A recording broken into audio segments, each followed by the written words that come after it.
역사상의 모든 나라들은 흥망성쇠를 거듭합니다. 흥망성쇠를 거듭해요. 그래서 흥하기도 하고 망하기도 하고 융성하기도 하고 쇠퇴하기도 하죠. 그것이 나라의 역사예요.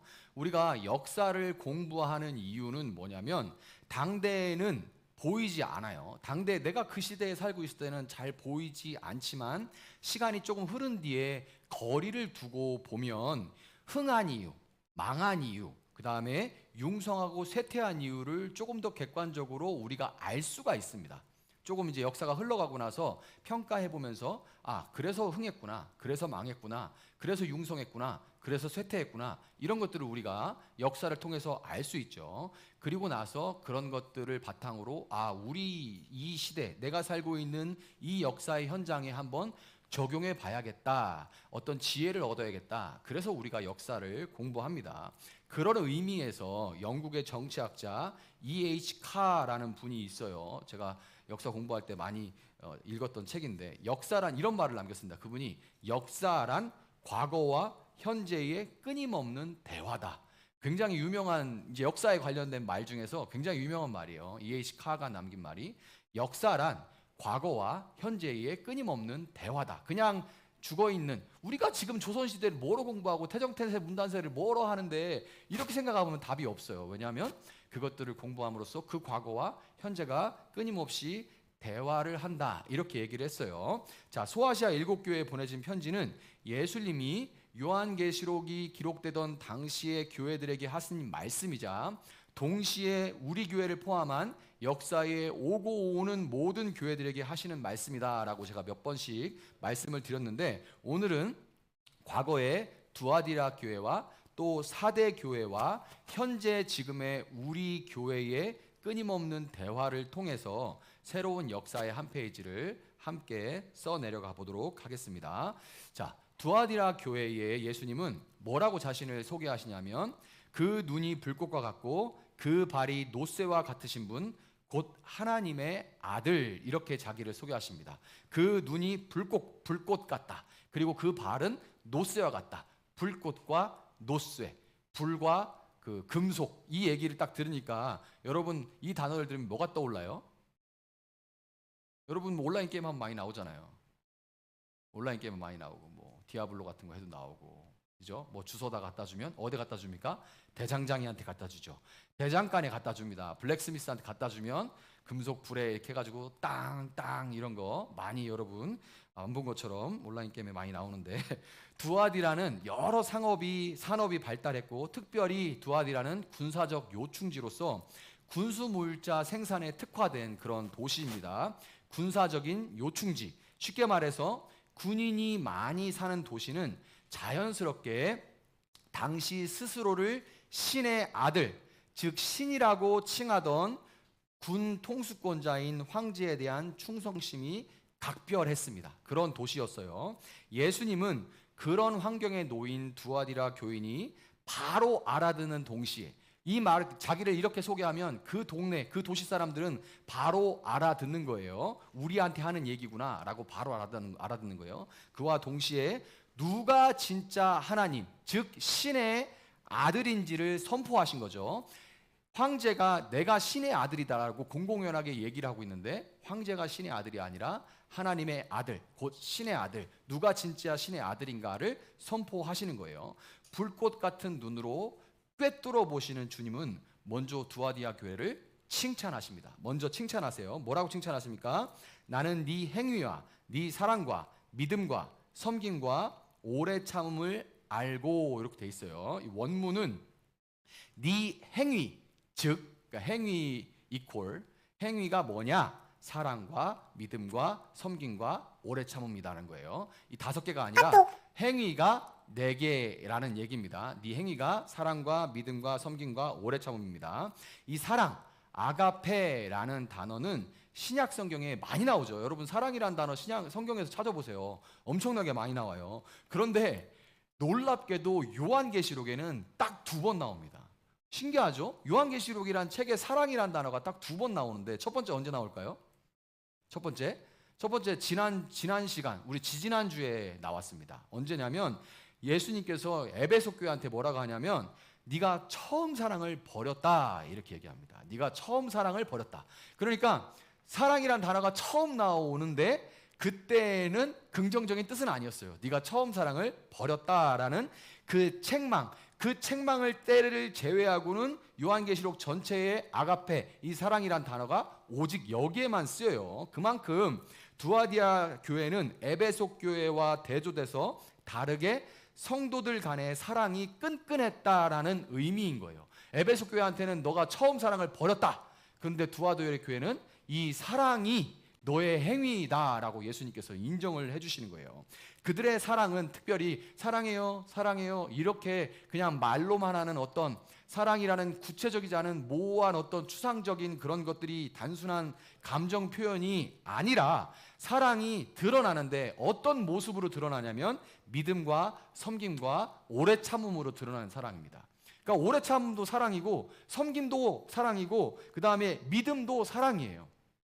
이런 모습으로 사랑이 나타났다는 얘기예요. 자, 먼저 섬김이라는 말, 디아코니아. 우리 집사님들은 다 디아코니아라는 이름이 나온 겁니다. 다 디콘, 영어로 디콘. 집사라는 것은 섬김이라는 뜻에서 나온 겁니다. 잘 섬기시죠? 그래서 집사라는 말은 디아코니아에서 나온 거예요. 근데 원래 진짜 섬김의 완전히 정말 그 근본이 뭐냐? 근본 섬김, 교회 근본 봉사. 봉사 중에 뼈대기, 진골, 이게 뭐냐면 식당 봉사입니다. 식당 봉사.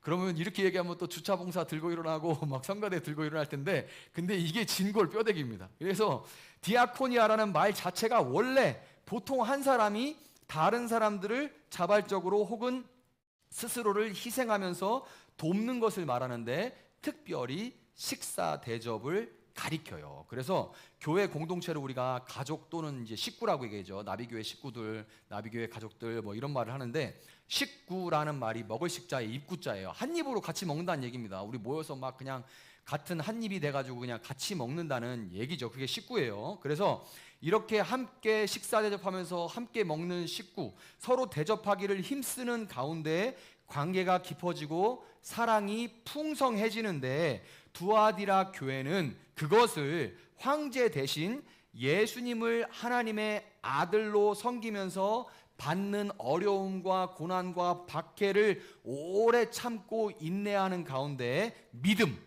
제가 지난 시간에 말씀드렸죠. 믿음이라는 것은 신실함이다, 믿음직스러움이다 라고 말씀을 드렸어요. 그래서 믿음, 그래서 신실하고 성실하게 이것을 감당했다라는 얘기입니다. 이게 두아디라 교회예요. 심지어 그들은, 이 두아디라 교회는 나중 행위가 처음 행위보다 더 훌륭했다 이렇게 칭찬을 받아요.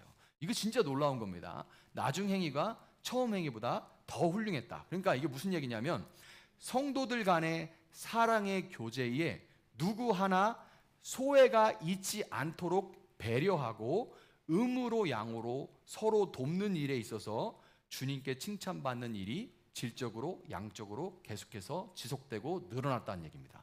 굉장히 어려운 일이에요. 저도 이게 새로운 분들이 오시면 새로운 분들 신경 쓰고, 조금 약한 분들이 있으면 약한 분들 신경 쓰다 보면 이게 어떻게 되냐면 기존에 있는 분들한테 마음을 못 쓰게 됩니다. 이게 하나님은 회전하느나 그림자가 없는 분이지만 저는 그림자가 져요. 이쪽에다 막, 특히 제가 더 그렇습니다. 막 포커스를 하나 두고 빠지면 이렇게 되는 경우가 되게 많아요. 근데 이게 두아디라 교회는 그게 없이, 그림자가 없도록, 배려받지 못하는 사람이 없도록 처음 행위가 나중 행위보다 더 낫다고 칭찬받을 정도로 질적이고 양적인 섬김과 나눔과 교제가 더 풍성하게 일어났다는 거예요. 그래서 서로 배려하고 소외가 일어나지 않도록 하고 음으로 양으로 티 안 나게 때로는 함께 막 뭘 돕고 하는 일들이, 주님께 칭찬받는 일들이 막 늘어났다는 거예요. 굉장히 또 그거에 힘을 쓰고 애를 썼다는 얘기입니다. 그냥 되는 거 없죠. 힘쓰고 애쓰고 마음을 썼다는 거예요.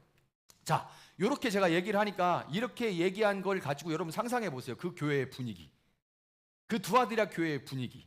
문 딱 열고 들어가면, 아니 문 열기 전부터 교회 근처에 갈 때부터 하하호호 깔깔깔 소리가 들리는 것 같지 않습니까? 그 교회, 두아디라 교회 하고 딱 들어가는데, 물론 그때는 가정교회니까 가정인데 그 집 근처에 조금 넓은 집을 열어서 이제 한 사람의 집을 열어서 했겠죠. 근데 이제 거기 갈 때부터 나 막 너무 신나. 아, 누구 오늘 왔나? 뭐 이런 생각하면서 오늘 뭐 먹지? 뭐 이런 생각도 하고 이러면서 막 또 오늘은 내가 뭘 준비해가지고 누구 가지고 가야지. 오늘 사모님이 뭐 이렇게 한다고 했는데 나는 사이드로 이걸 좀 챙겨갖고 가야겠다. 이거 맛있었었는데 뭐 이런 거. 우리 식구들도 다 그러죠. 뭐 제주도 갔다 오면 뭐 사오고 뭐 어디 가면 어디야 벨기에 갔다 오면 초콜릿 사오고 이런 거 뭐예요? 좀 같이 먹으려고 그러는 거잖아요. 이렇게 했다는 거예요. 그 분위기가 우리가 너무 웃음소리가 들리는 것처럼 좋은데, 그런데 본문 20절은 이렇게 안 됐으면 좋은데 20절에 뭐라고 하냐면 그러나 이렇게 됩니다. 그러나. 그러면서 책망이 시작돼요. 이렇게 칭찬을 하신 다음에 그러나 이렇게 되는 거예요. 그러나 이게 알라 이렇게 됩니다. 알라. 원래 그냥 읽으면 이렇게 돼요. 어쩌고 읽다가 알라, 이게 그러나입니다. 원문으로 알라예요. 알라. 그러면 이 접속사가 뒤에 이 접속사가 알라 나오고 나면 뒤에 말이 더 강조가 돼요. 그러니까 앞에 칭찬한 것보다 뭐가 더 강조되는 거예요? 뒤에 책망이 더 많이 강조가 되는 거예요. 더 큰 무게로 다가오게 되는 거죠. 두아디라 교회의 문제는 다름 아니라 바로 그 좋은 분위기 자체입니다. 완전히 양날의 검이죠. 양날의 검이에요. 분위기 너무 좋아. 근데 문제는 뭐냐면, 문제도 책망받은 문제도 뭐냐면 그 분위기, 좋은 분위기예요. 말 그대로 양날의 검입니다. 좋은 분위기와 이 관계 자체가 우상이 돼서 자칭 예언자 이세벨을 용납하게 된 겁니다. 상업이 발달한 두아디라에는 지금의 노동조합에 해당하는 대장장이 길드, 뭐 토기장이 길드, 여러분 게임할 때 나오는 그 길드들 다 여기서 나온 거예요. 무슨 길드 있잖아요. 그래서 대장장이 길드, 토기장이 길드 같은 다양한 길드들이 있었고, 각 길드는 수호신 개념의 모시는 신들이 있었습니다. 대장장이 길드는 대장장이 신을 모시겠죠. 먼 길드는 먼 신을 모시겠죠. 그리고 걱정할 거 없습니다. 그 동네에는 신들이 엄청 많아요. 그래가지고 우리 길드는 무슨 신, 우리 길드의 수호신은 무슨 신, 뭐 이런 신들이 엄청나게 많습니다. 그래서 그 신들을 모시고 길드원들은 정기적으로 함께 모여서 식사를 했고, 공동 식사죠. 함께 모여 식사. 지금으로 말하면 회식. 이 회식을 정기적으로 해요. 정기적으로 하면서 그 회식 자리에서 그 모시는 신이 있잖아요. 신 앞에 함께 제물을 드린 다음에 뭐 염소를 잡거나 소를 잡거나 뭐 돼지를 잡거나 잡아요. 함께 잡아서 제물을 바친 후에 신이 뭐 내려와서 그거 진짜 쩝쩝 먹습니까? 아니죠. 바칠 거 태워드리고 나머지들은 자기가 먹는다는, 그러니까 고기 먹는 날이 고기 먹는 날. 그날 고기 먹는 날. 자, 부장님이 소집해가지고 오늘 고기 먹는 날 막 소다 막 이런 분위기인 거예요. 자, 그뿐만이 아니에요. 자, 이런 회식 분위기에서 고기 들어가고 술 들어가니까 자연스럽게 뭐가 따라옵니까? 고기 들어가고 술 들어가면 자연스럽게 음행이 따라오는데, 이게 아무런 문제가 없다고 여겨지고 문화의 일부분인 게 뭐냐면, 공동으로 식사를 하는데 이게 지금 신 앞에서 먹는 거잖아요. 그러니까 이거는 제사적, 제의적인 식사인 거고, 거기서 여성들을 불러가지고 거기 이제 그때 사람들은 이렇게 밥을 먹었습니다. 유대인들도 그렇게 먹었고, 이렇게 비스듬히 누워서 이렇게 밥을 먹어요. 이렇게 밥을 먹습니다. 진짜 이렇게 먹어요. 반 누워가지고. 그러다가 그냥 그런 분들이 오면 그래서 그 침상이라고 얘기를 하는 겁니다. 의자인데 긴 의자예요. 장의자. 그래서 밥 먹고 반 누워서 먹다가 거기서 다른 일도 보는 겁니다. 이거를 제의적 식사의 제의적인 신 앞에서 우리가 신을 흡족하게 하는 제의적 성행위라고 생각했기 때문에 이거는 그냥 다 우리 길드 잘 되자고 하는 일이에요. 다 우리 길드 잘 되자고 하는 일이에요. 아니 지금 회식하고 너무 똑같지 않습니까? 다 아주 노래방 가고 뭐 하는 거 다 우리 잘 되자고 하는 일이지, 그게 우리 망하자고 하는 일이에요? 상황이 이러니까 길드에 참여하는 것 자체가 우상 숭배가 돼버리는 거예요. 상황이 이러니까. 길드는 공동 목적을 가진 사람들이 모이는 친목 모임의 성격이 강했지만, 그럼에도 길드에 소속되지 않으면 상업활동을 할 수가 없었습니다. 지금으로 얘기하면 이런 거예요. 어렵게 취직을 했는데, 취직과 동시에 자동적으로 노조에 가입이 되는데, 노조에서는 정기적으로 고사를 지냅니다. 고사를 지내지 않으면 노조에서는 자격이 박탈되고 근로계약은 무효가 된다. 이 정도가 되는 거예요. 지금으로 얘기하자면 우상숭배와 음행, 명백한 죄인데도 불구하고 이 길드의 도시, 길드로 이루어졌다고 말해도 과언이 아닌 이 두아디라는 도시에서 신앙생활을 하고 있는 두아디아 교인들은 그 문제를 언급해서 괜히 좋은 관계를 불편하게 하고 싶지가 않고 이 좋은 분위기를 깨고 싶지 않았어요. 그거는 타부야, 터부. 괜히 말하지 않아. 서로 말해봐야 답도 없고 괜히 말해서 서로 불편해. 그 어쩌라고. 그래서 그러니까 그 얘기는 안 해. 그리고 다른 얘기 하는 거야. 이번에 뭐 골프 치는데 뭐 좀 싱글이었다며요. 뭐 이런 얘기로 다 하는 거예요. 이런 얘기로 가는 거예요. 그런 상황에, 딱 이런 상황에 교회에 점차 그 영향력을 넓혀가는 존재가 있었는데 그게 바로 이세벨입니다. 이세벨이 그 여자 예언자의, 자칭 예언자의 본명은 아닙니다. 성이 이고 이름이 세벨이다, 이게 아닙니다.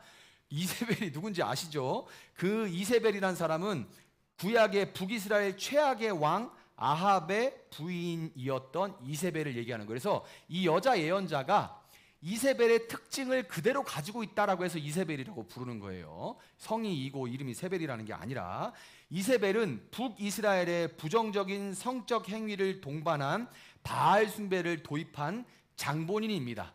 북이스라엘이 남유다와 북이스라엘 갈라지고 난 다음에 북이스라엘이 바알 숭배로 기울어지게 된 것은 이 이세벨이 그 두로 땅에서 원래 공주였는데 이쪽으로 시집 오면서 두로 땅에, 두로와 시돈 지역에 있던 바알 숭배를 이스라엘로 갖고 왔기 때문에 그래요. 그게 이세벨이에요. 자, 장본인인데 성격, 그 여자 예언자의 성격이든지 아니면 어떤 은사, 어떤 능력이 있었든지 이 카리스마틱한 여자 예언자는 하나님이 딱 봐도 이제 뭐 좀 무서운 분 있잖아요. 하나님이 이렇게 말씀하셨어. 이렇게 말하는 거예요. 하나님이 나한테 이런 감동을 주셨어. 어제 이런 꿈을 꿨어. 그렇게 말하면 그러고 이게 몇 개 맞으면 다 쫌니다. 그 앞에 가면 다 꿰뚫어 보고 있는 것 같고 저도 예전에 그런 거 많이 경험해 봤어요. 괜히 이렇게 옷 이렇게 해보고 뭐 찝찝한 거 없나? 이런 거. 그런 거. 감동하셨다. 보여주셨다. 이렇게 말씀하셨다. 이런 말들을 하는 거예요. 그러면서 이렇게 말을 했을 겁니다. 예수님을 믿었다면 영혼은 이미 구원받았습니다. 몸으로 하는 행위는 더 이상 구원에 영향을 끼치지 않아요, 여러분. 좋죠? 여러분은 우상이 실제로 존재하지 않는다는 걸 알죠? 우상 존재하지 않는다는 거 알죠? 존재하지 않아. 부처상 갖다 놓고 부처가 실제가 아니라는 거 알죠? 이렇게 얘기하는 거. 그렇게 얘기하면서 실제로 존재하는 존재가 아니고 우상은 그냥 나무와 돌일 뿐, 그러니 연회에 참석하거나 음식을 먹어도 아무 상관없습니다. 이렇게 얘기를 하는 거예요. 그리고 이 얘기까지 혼란스럽게 우리는 세상의 빛과 소금입니다. 길드에 들어가는 것이 하나님의 뜻입니다. 바울도 유대인을 만나면 유대인처럼 행하고 이방인을 만나면 이방인처럼 행하라고 했지 않습니까? 이러면 이제 머리가 완전히 혼돈이요. 성경 잘하는 것 같다. 이렇게 되는 거예요. 자, 지금 시대로 바꿔 말하면 이렇게 되는 거죠. 하나님이 우리 아버지신데 우리가 돈 못 벌고 힘든 거 좋아하실 리가 없잖아요. 술 없이 접대 없이 요즘에 어떻게 비즈니스를 해. 하나님도 우리 연약함 다 알고 이해하셔. 이렇게 얘기하는 거예요. 내가 하나님께 받은 말씀이야. 제가 이렇게 받았다고. 여러분, 제가 어제 이런 기도하는 가운데 이런 감동을 받았어요. 하나님이 여러분 가난하게 사는 거, 어려움 당하는 거, 신앙 양심 지키다가 교회 회사에서 어려움 당하는 거 하나님 여러분 가난하게 사는 거 원치 않아요. 여러분 아버지가 여러분 가난하게 살기 원하겠어요? 네? 그러니 여러분 하나님 아버지 여러분 연약함 다 아십니다. 그러니까 마음 편하게 사세요. 괜찮아요. 이렇게 얘기를 해주는 거예요. 그러면 위로도 되죠. 위로도 해주는 거예요. 자, 이렇게도 또 얘기해. 요즘에 결혼 예비 기간이 참 길어. 결혼 안 하고 싱글로 지내면서 예전처럼 10대, 20대 초반에 결혼하는 게 아니잖아. 결혼 예비 기간이 긴데 음란물 보면서 혼자 해결하는 게 타인에게 해도 안 되고 간음도 아닌 거야. 괜찮아. 마음에 부담 갖지 마. 이렇게 얘기하는 거예요. 믿는 사람끼리 결혼해야 된다고? 불신자도 괜찮아. 선교사라고 생각하고 결혼하면 되지. 선교한다고 생각해. 믿지 않는 사람하고 결혼해서 네가 믿게 하면 되잖아. 그게 선교사지. 제가 이거 그냥 지어놓은 말이 아니라 제가 유튜브를 검색해서 신앙 상담 몇 개 검색해보면 물론 정말 보수적으로 하시는 몇몇 목사님들, 유명한 목사님들 계시긴 한데 요즘에 정말 여러분 신앙상담 대부분 유튜브에서 하죠. 희한한 얘기 정말 많이 합니다. 지금 제가 한 얘기 이거 다 유튜브에서 가져온 거예요. 유튜브에 정말 많은 이런 메시지들이 있습니다. 자, 근데 믿지 않는 사람과 결혼해도 괜찮아, 불신자로 선교사라고 생각하면 되지, 이거는 저도 일부는 동의합니다. 제가 진짜 그렇게 선교사 마음으로 결혼한 분들을 봤거든요. 그런데 이건 있죠. 진짜 선교 정신으로 결혼한다면 왜 그 선교 대상은 늘 학벌, 재력, 인물 좋은 사람만 선교 대상인지는 여러분 생각해 봐야 되는 거죠. 여러분 선교 간다 하는데 선교사가 막 미국으로 갔다 그러면 여러분 조금 그렇잖아요. 미국도 선교지입니다. 일부 그런 선교지, 하나님 마음이 없는 곳으로 가면 선교지죠. 근데 우리 대부분 선교지다 그러면 뭐 제3국이나 아프리카나 이런 데라고 생각하잖아요. 왜 그래요? 왜 그래요? 내가 그 어려운 곳에 복음 들고 나아가리라, 생명 들고 가리라, 그렇게 생각하잖아요. 근데 왜 선교 대상으로 남자나 자매를 만나면 왜 그분들은 다 잘생기고 이쁘고 돈 많고 이런 사람만 선교 대상이 되는 거죠? 미국으로 가는 거랑 똑같은 거예요. 그죠? 전부 다 미국이야. 전부 다. 네. 그리고 그 미국 사람하고 다 신앙을 잃어요. 제가 볼 때는 다 그렇습니다. 여태까지 제가 만난 사람은 다 그래요. 여러분, 이세벨이 어떻게 그토록 영향력을 키울 수 있었을까요? 관계 불편하지 않을 듣기에 좋은 말만을 전했기 때문에 그렇습니다. 사람은 자기가 듣고 싶은 말을 듣고 싶은 대로 듣는 법입니다. 사람은. 두아디라 교회인들의 진짜 문제는 그렇게 미혹당했다는 것이 아니라, 미혹은 당할 수도 있어요. 우리가 속을 때도 있고 혼란스러울 때도 있죠. 미혹당한다는 것 그 자체가 아니라 그 미혹을 당한, 아니 실제로는 당하고 싶은 그 마음, 미혹을 당하고 싶은 마음, 저변에 비뚤어진 욕망, 곧 그 비뚤어진 욕망에 대한 추구, 즉 우상 숭배였던 것입니다. 하나님은 그것을 불꽃 같은 눈으로 꿰뚫어 봤던 거예요. 실제로는 너 그것을 추구하고 있구나. 그래서 미혹당한 게 아니라 넌 미혹을 당하고 싶은 거야. 너는 스스로 속이고 있는 거야. 다른 사람 다 속여도 나는 불꽃 같은 눈으로 본다라고 하나님 말씀하신 거예요. 자, 21절에서 주님은 내가 그에게 회개할 기회를 주었으나 그는 자기 음행을 회개하려 하지 않았다라고 그렇게 말씀을 하세요. 두아디라 교회는 이미 회개할 기회를 받았습니다. 아마도 이세벨 말고 진짜 그 교회 목사든지 아니면 부흥사든지 누가 와서, 하나님의 사람이 와가지고 이거는 거짓된 겁니다. 잘못된 겁니다. 여러분 지금 위선을 떨고 있습니다. 그렇게 하지 마세요. 그렇게 하면 하나님 기뻐하시지 않습니다. 몇 번 기회를 줬을 거예요. 회개의 메시지가 외쳐졌는데 저거 누구 얘기 들으라고 하는 얘기구나. 저거 누구 얘기구나. 이러고 넘어간 거예요.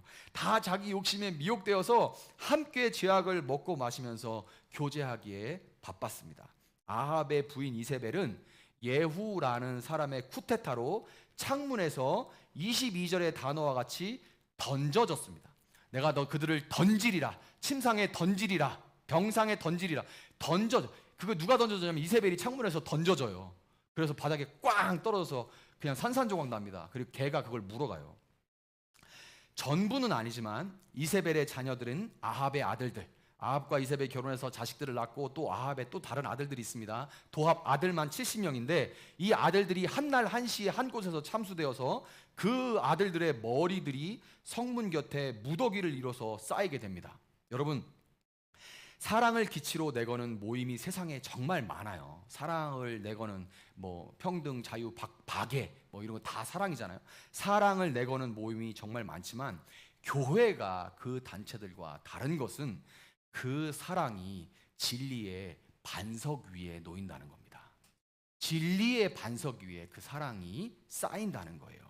관계 자체가 우상이 돼서 진리 안에서 거룩한 교제로 나아가지 못하고 거짓 타협과 함께 죄를 먹고 마실 때 하나님은 22절에 번역된, 병상으로 번역된, 병상 아주 직관적으로 번역한 거예요. 원래는 긴 의자입니다. 침상, 그래서 침상이라고 불리는 긴 의자. 아까 제가 어떤 용도인지 설명드렸죠. 밥 먹고 다른 것도 하고. 병상으로 번역된 그 음행과 우상 숭배가 이뤄졌던 장의자에 던져서 질병이 창궐하도록 심판하실 것이고, 부부간의 관계에서는 거의 99.9% 성병이 생기지 않아요. 그리고 이세벨의 가르침, 타협과 번영신학에 물든 이세벨의 영적 자녀들, 너희 자녀들을 한날 한시에 죽이리라 이렇게 말씀하시잖아요. 아합의 자녀들이 죽은 것처럼 그 타협과 번영신학에 물든 이세벨의 영적 자녀 역시 반드시 죽음으로 심판하신다는 것, 역사의 흥망성쇠, 쇠가 왜 일어났는지를 기억하라라고 예수님은 분명히 말씀하신다는 것을 여러분 기억하시기를 바랍니다. 자, 두아디라 교회가 성도들 간의 그 교제에 있어서 일부가, 다 그런 거 아니에요. 일부가 이세벨의 영향력 아래에 있었다면 사대 교회는 아예 이세벨에게 잡혀 먹혀버렸습니다. 사대 교회는 아예 잡혀 먹혀버렸어요. 서문학 교회는 칭찬만 받았죠. 에베소, 버가모, 두아디라 교회는 책망도 있지만 칭찬도 받았습니다. 그런데 사대 교회는 아예 칭찬이 없어요. 책망만 있죠. 왜 그러냐 생각을 해봐야 될 거 아니에요. 왜 그럴까? 사대는 여러분 과거 리디아 왕국 일때부터 풍성하게 채굴되는 금으로 인해서 부유한 지역이 있습니다. 군강이 많아요. 그래서 금이 채굴되면서 굉장히 부유한 지역이었어요.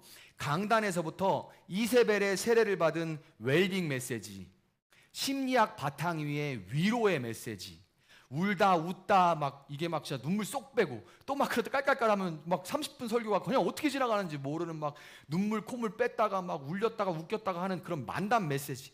얘기를 하지도 않지만 죄를 얘기한다고 해도 이게 하도 두루뭉술해가지고 네 죄를 얘기하고 싶지만 그런 직접적으로 얘기할 수는 없으니 이렇게 가서 그런데 너의 연약함을 하나님은 다 위로하시고 그래가지고 이게 죄를 얘기하는 건지 아닌지 커브가 막 뱅뱅뱅 돌아서 이렇게 좀 하나의 그 스폰세처럼 막 수부가 막 이렇게 오는 거예요. 이렇게 너무 두루뭉술해가지고 타격감이 전혀, 분명히 죄에 대해서 얘기를 했는데 타격감이 하나도 없는 그런 메시지 등등해서 부담 없이 종교심을 만족시켜주고 다양한 봉사 프로그램들을 준비해가지고 거기에 소속되면 스스로 나는 그래도 꽤 괜찮은 사람이다라는 어떤 자긍심도 안겨주는 그런 교회.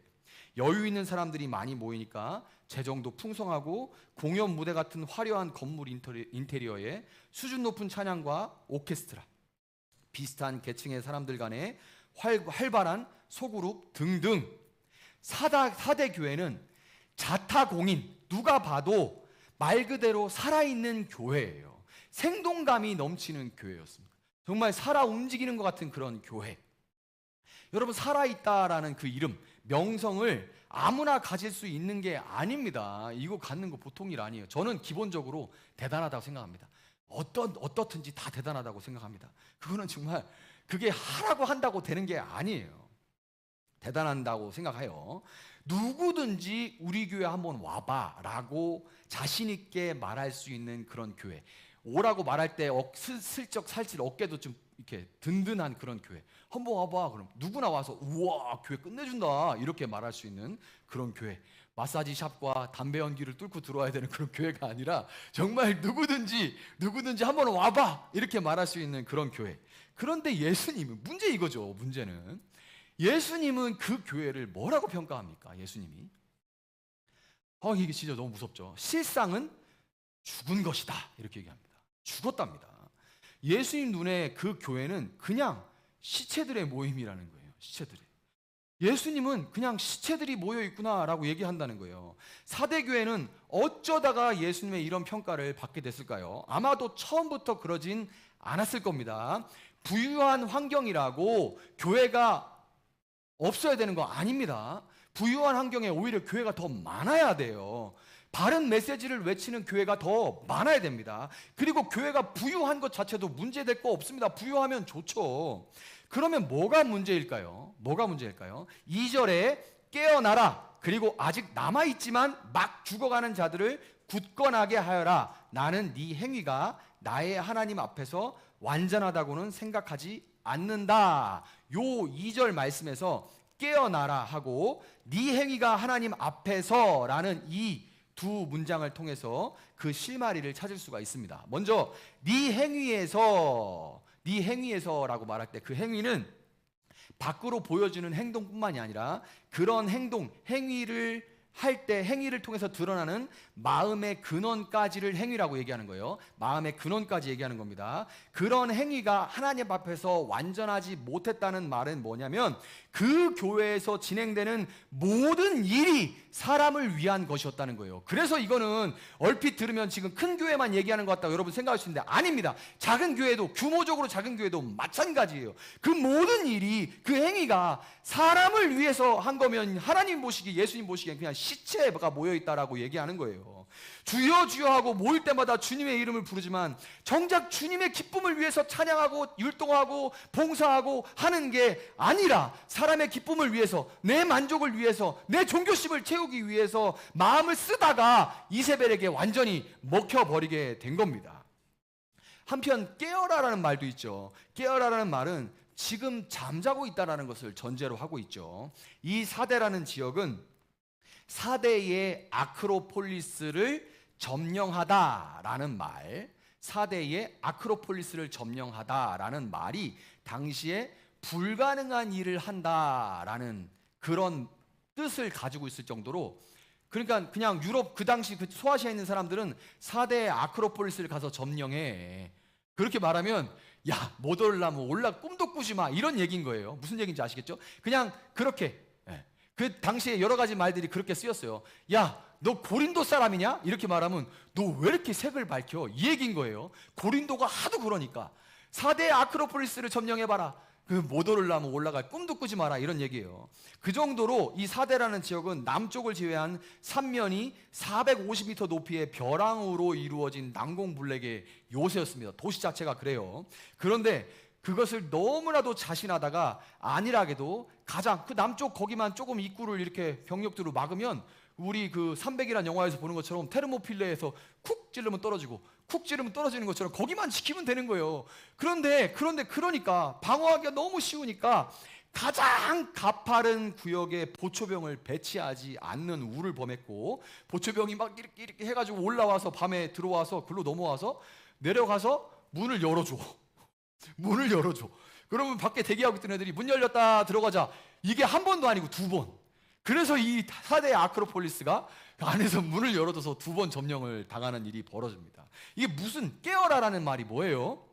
언제 올지 모르니까 깨어있어라 뭐예요. 이게 지금 교회가 꼭 과거의 명성, 과거의 신앙, 과거의 열심, 어떤 영적인 체험을 믿고 지금 방심하고 있는 딱 그 모습입니다. 한 번 받은 구원을 잃어버리는 것도 아닌데 뭐, 이거 우리 장로교회 아주 핵심 교리죠. 한 번 구원은 영원한 구원, 한 번 해병은 영원한 해병, 뭐 이런 느낌으로 그냥 받아들여서 그냥 구원 받았는데 뭐 잃어버리는 것도 아닌데 뭐, 내가 교회밥이 몇 년인데, 내가 목사인데, 장로인데, 내가 권사인데, 집사인데 이 정도는 해도 문제 없어. 내가 그동안 신앙해온 게 있는데 이 정도로 나는 흔들리지 않아. 이 정도 이교 문화를 내가 즐긴다고 해도 이 문화가 나를 변화시키지 못해. 나를 어떻게 하지 못해. 이 정도로는 내 영성에 금이 안 가. 나 지금 하나님하고 좋아. 나 지금 하나님하고 좋아. 좋은 관계 속에 있어. 이렇게 얘기하는 거예요. 지금 4대 교회 같은 모습을 보이는 그런 교회들, 오늘 4대 교인과 같은 모습을 보이는 암흑의 목사, 장로, 권사, 집사, 여러분이 만약에 아마도 은연중에 떠오르는 그런 교회나 그런 직분자들, 그런 신앙인들 모두 처음부터 그랬던 것이 아닙니다. 처음부터 그랬던 것이 아니에요. 그리고 한 번에 그렇게 된 것도 아닙니다. 마태복음 22장 37절 같이 한번 읽어볼게요. 자, 같이 한번 읽어봅시다. 나왔나요?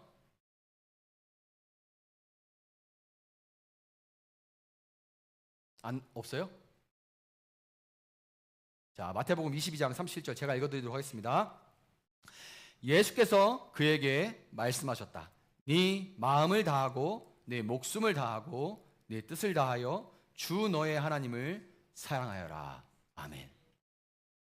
여러분, 마음과 목숨과 뜻을 다해 하나님을 사랑하지 않으면 우리는 이세벨에게 하나 조금씩 내어주다가 결국 우리 마음에 안방까지 내어주고 살았으나 실상은 죽었다는 평가를 피할 수 없게 된다는 것을 기억하시길 바랍니다. 예수님은 사대교회의 3절, 네가 그 가르침을 어떻게 받고 어떻게 들었는지를 되새겨서 굳게 지키고 회개하여라 라고 예수님은 말씀하십니다. 주님 안에서 오늘 이 두아디라 교회와 사대교회와 끊임없이 대화하면서 오늘 그 역사의 흥망성쇠를 통해서 성령이 우리 교회에 하시는 말씀을 듣고 따르는 참으로 귀가 있는 여러분들 될 수 있기를 바랍니다. 말씀을 맺도록 하겠습니다.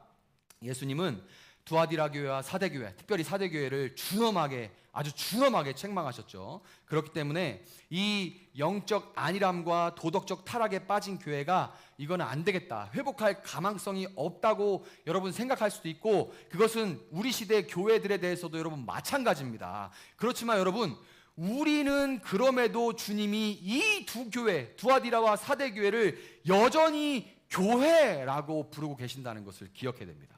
여전히 교회라고 부르고 계세요. 주님이 여전히 교회라고 부르시면 여전히 교회입니다. 아멘입니까? 주님이 아직 그 교회의 주인이신 주님이 아직 교회다라고 부르는데, 그래서 저는 여러분 교회를 향한 모진 비판은 제가 인정합니다. 받아들입니다. 아무리 쌍욕을 퍼부어도 감당해야 될 일이에요. 잘한 게 없기 때문에. 그런데 이런 말은 제가 교회는 이제 끝났다, 교회는 이제 끝났다라는 말은 저는 전적으로 월권이라고 생각합니다. 그건 우리가 인간이 할 수 있는 말이 아니에요. 교회의 주인이신 교회 예수님만 하실 수 있는 말입니다.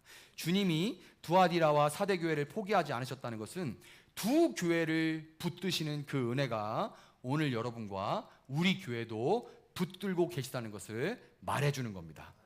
여러분, 이세벨의 가르침과 거짓 가르침과 악한 행위를 이겨내는 능력은 성도들의 노력에 달려있는 것이 아니라 그리스도께서 이미 거두신 승리에 달려있어요. 우리에게 달려있다면 내가 기분 좋은 날은 이기고 있는 것 같고 내가 기분 나쁘면 지는 것 같아요. 근데 우리의 그것과 상관없이 예수님이 이미 이기신 승리의 그 근거가 있다는 말이에요. 주님이 이기는 사람에게 약속하신 다스리는 권세와 샛별은 조건이 아니라 우리에게 이미 보장되어 있는 주어질 선물인 겁니다.